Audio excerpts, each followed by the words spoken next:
my beautiful people, and welcome to June 2025 update on the two TDI swaps. For those who may or may not be aware, it's been quite a busy month for me. I initially blew up the CJ, and then I fixed it. And then I blew up the Cherokee up in Pennsylvania, for those who may have not seen the video. Oh, and this has a brand new fucking pump. Oh, yeah. 4,000, 4,500, 5,000. Out of turbo.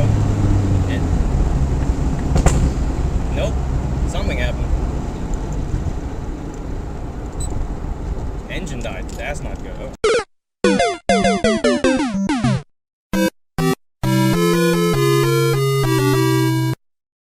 The video and then fixed it.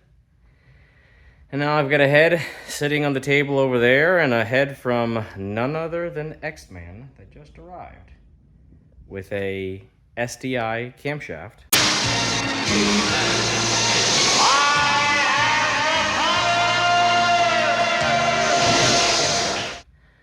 For the CJ. So for those who may or may not be aware, the CJ7, something happened with the idler, the timing belt idler, and I ended up kissing the valves, destroying the head. So I put in a AMC brand new head with some black nitride PD lifters, with the regular camshaft and the dual springs from Cascade, the high lift springs from Cascade. No matter what I did, and again, both these builds are basically the same. Both 280s, same exact GTD 1756. This thing would not spool no matter what down low. That was more than likely the reason that I blasphemed the whole set when I tried it first, because it wouldn't spool at all. I went from a very good working 11 millimeter pump, which is down there, to my known good 100% positive 10 millimeter pump. Did the exact same thing. I went from some Jam 280 injectors to some Much Boost injectors, which actually, I think they're in the drawer over there, but they are going to go in here next. That didn't work, and of course I tried the whole set and the GTD, and for whatever reason, it would not work right, and it made a hell of a clatter. So I've read about the secondary springs that are in the PDs. They said that if you use a high lift cam, you need to change it. Of course, this is just the, screw this. This is just the stock AMC camshaft that comes with the kit. It still looks perfectly fine. Granted, I only drove it for, 20 miles, 25 miles, but the noise was unbearable, and it just didn't want to work. So my good friend Peter over at X-Man, he's always done me good. The head on this thing is actually from him initially. So this is just a skimmed and rebuilt VW head with an SDI camshaft from Cole KB. I don't know what the freak their name is, but the good one, right? So that's there. That's going to go on that thing tomorrow. But yeah, again, it's been a busy month. So now on to the Cherokee.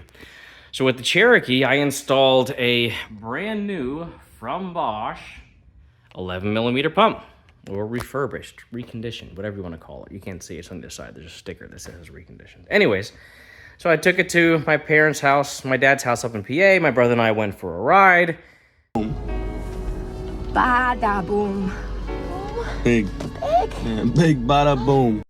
So when I came home, of course, me being the parts hoarder that I am, I had a spare 10 millimeter pump that was a core pump. So I took the parts off that, put that back together, and that's now sitting over on the spare engine over there, also with an AMC head, which, again, I don't know if it's the head. I doubt it's the head. It's probably me messing around and being an idiot.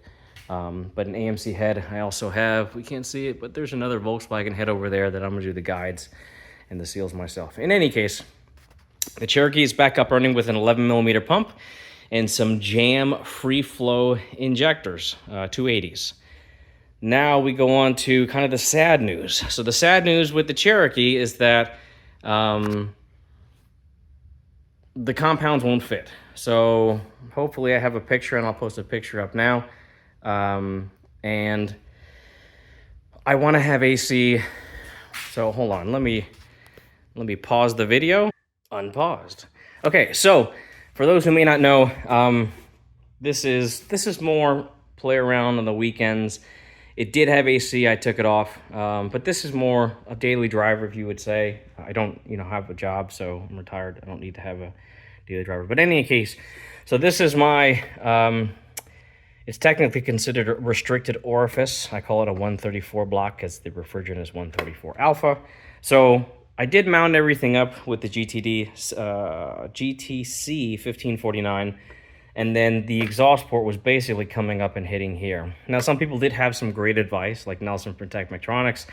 He said, move the turbo further forward, and I technically could, but the problem is now this downpipe was a pain to make. Going like this, snaking it down, and then going that way, and not hitting the body. The upper control arm mount, where it was before, now, of course, is a 3-link, and the starter, which is down there. Plus, I have my AC. So, long story short, unfortunately, the compound will not work for this setup.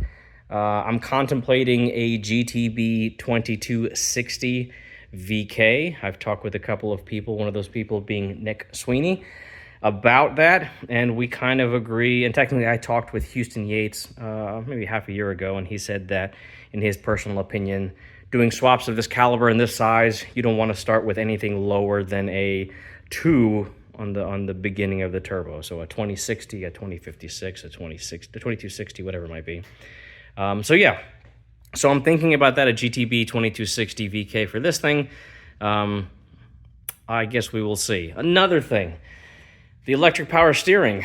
So I took the electric power steering off of this thing, and now it's running just regular power steering from a Volkswagen. I did rebuild that before I installed it. All right, and finally, in closing, I'm kind of contemplating teaching people how to tune these things. It's taken me a while, but I feel more than comfortable. Both these are running my own personal tunes. I've looked at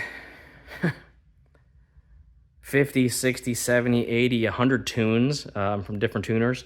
So I feel more than comfortable teaching people how to do this. The only thing I'm going to ask in return, of course, I don't sell anything. I don't teach, I don't sell wiring or parts or anything like that. I give this all freely so you guys can save money. And honestly, I want you guys to learn how to do this stuff. With the tuning, if I decide to do it, more than likely what's going to happen is there going to be goals for subscriptions. I think right now I'm a little over 1,000 subscribers. So if I get to 5,000 subscribers, I'll release one video. If I get to 10,000 subscribers, I'll release all the videos. And I'll actually give you guys a modified version of my map file for Winolds, which will give you all the map addresses for both the FD and the GN. But once I think about that a little bit more, of course, I'll address that, and we can kind of go from there. So hopefully this has been entertaining. Hopefully you learned a little bit, and best of luck in your swaps.